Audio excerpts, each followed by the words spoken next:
One of the most useful tools inside Jestor is a contextual form. What does that mean? It means that you can actually customize a super form and use it on a smart Kanban, a list view, a table, and so on.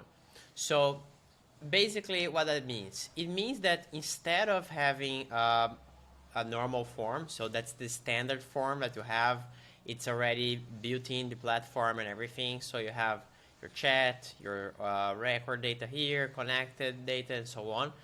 But sometimes you don't want to see all the information. Maybe you want a different rule for required fields. Maybe you need some colors to help your users to actually fill out all the information. And you can also customize the way that the information will appear on each stage or for each situation and so on. So it's a way for you to create like a more custom form for your process. That's really important. And even though it seems like something that's really simple, like adding information to your system, it helps a lot, especially if you differentiate between new information, so it's a creation of a new card, or updating a card. So you can have two different forms with two different rules and everything for the same process. So what I'm going to do here, it's one really basic example, so you can see how it's possible to build and connect a super form to your smart Kanban. So I will start creating a new form. As always, I will activate my builder mode. As you can see here, I will add a new form for this process here in this smart Kanban. It's an onboarding Kanban. And first, I need to understand from what's the table that's actually filling out information here and building my smart Kanban. So if I come here and I add it, it's client onboarding table. So what I'm going to do is create a form for this specific table. So first, let's create a new app page. I can come here, and I can start with a super form because that's what I want to build. So once I click here, it will already give me a new sample form, and now I can add with new information. So let's go. I don't want the Airbnb logo or a cover. I will, instead of a new table, you can also like create a table from scratch from here, but actually right now we needed the onboarding client onboarding, correct? So let's see. Let's select a few fields here, email, client response, rating, and then we can change this later.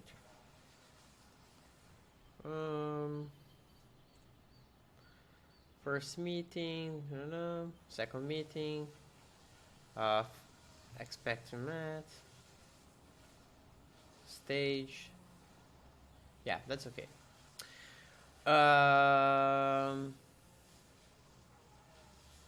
Let's say that I want a background for my title. I want this like this red here. And this will be for a new client, new onboarding process, new card. So this is for creating a new one. A new client onboarding, okay. Because it's a new client, I will just keep client's name, initial doubts, and that's it. Only 3 information for starting, and then afterwards I can add more fields. for a background, instead of white, it will be like a really almost white background, just to be different. So let's save it. Now I have a different form, pretty simple form. Let's move it here. I will call this table onboarding forms. Okay. So now I'm going to add this to my app, just to make it easier for us to visualize all the information in the same app. I will refresh the page just to make sure it has saved the information. I will come here on my app, and I will add this on my top bar. So form, order form, it's onboarding form, onboarding forms.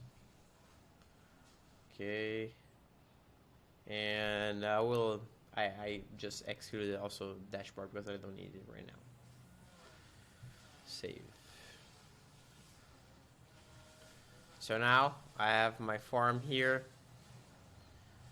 Let's put it down here. I will just to organize, I will have this one here.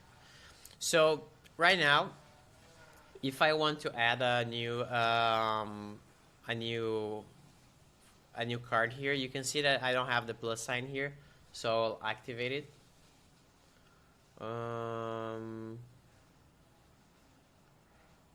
Drag and drop, follow standard rules, add a card button. So now I have the plus sign here.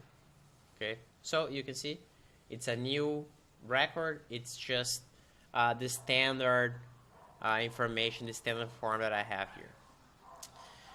I will change this for a super form. So how can I do this? I can come here and I can say that the creation form will actually be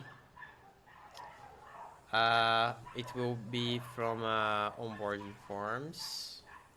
So I need to kind of localize the correct form. New onboarding card. I will actually I want this to be full screen. So if it's creating a new card, I want this to be like full attention for whoever is creating a new one, and I want to keep this as a standard rule. So yeah. Now what do I have? If I want to create a new card, it will be a full screen, and it will use the same one that we just created here. Now let's create another super form just for updating information. Just to make it easier, I will clone this. It's faster. Let's add more information here. Let's see. New. Now it's update onboarding info. Let's call it info.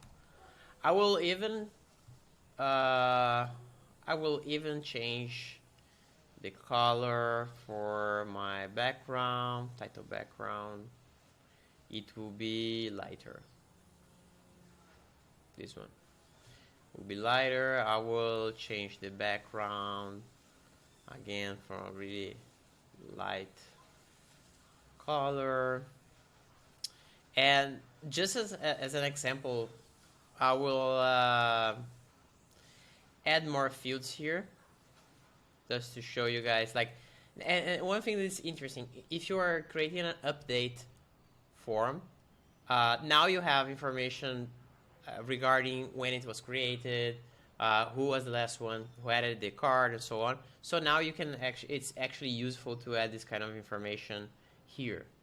And I will also expected man. Okay. And let's add this feedback one. Okay. So what I'm going to do here is add a few form blocks just to make it more visual. So inline is a really interesting one. Given that you have created by and created at, I will bring this here and I will put them in the same line. Another thing that's interesting is changing the way that a few fields they show information. So instead of just have a selector, you can have a standard horizontal, radio, and so on. I will stay with the standard horizontal for this one, just to show you guys. And you can also make it read only if you want, for example. Okay. Inline, I will put the telephone here. Client name I will be put there. Feedback, feedbacks and doubts. I will put in a different section here. So just to show you the block. Okay, so let's add here section. It will be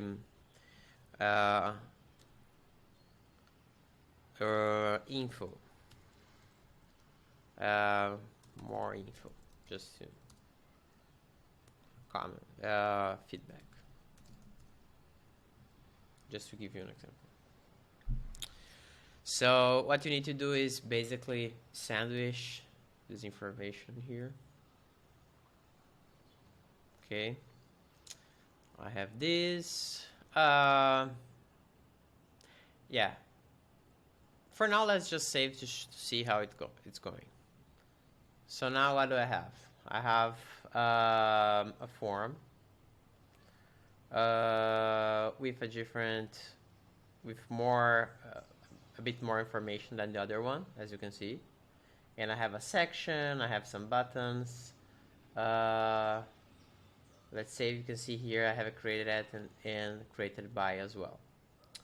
So let's now, because it's an update form, it needs to be a little bit different. So you need to come here and say that's actually an update form. Let's keep record ID as the key. And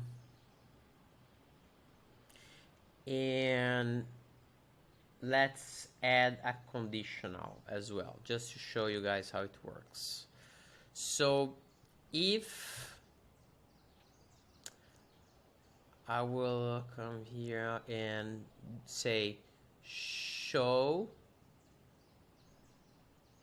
this section more info if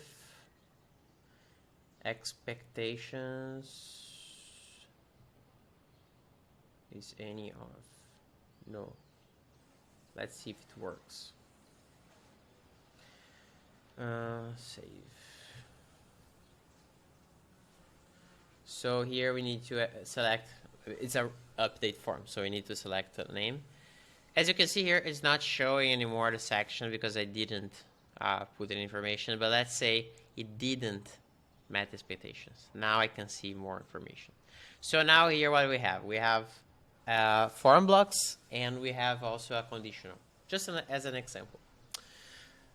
Now we need to come back to our onboarding Canva and change the update form as well.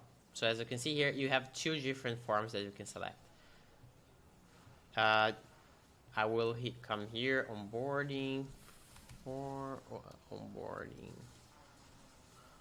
forms.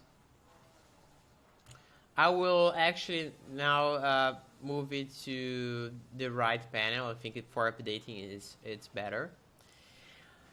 And here I will show chat and connections.